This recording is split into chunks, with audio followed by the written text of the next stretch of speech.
Okay, so I'm under the Suburban and everything was going well. I was on my way home from work one day and started to get a hard first to second shift, and then it would stay in first and then it would slam to second and it would not come out of second. So it usually indicates a shift solenoid. However, after pulling the codes, it was all kind of transmission codes, vehicle speed sensors, TCC, everything. And I said, okay, it's probably the plug, I would almost bet. And sure enough, when I pulled the main pass-through plug, it was all wet. And as soon as I started to unscrew this, and it's a T25 Torx through here, by the way, T25 just loosened this up and pull it, and it started gushing fluid.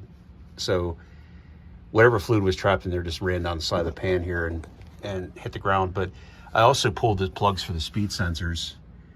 As you can see, they're wet too, both front, try to get in here, front and rear are wet. So pretty much all these sensors are original. They're shot.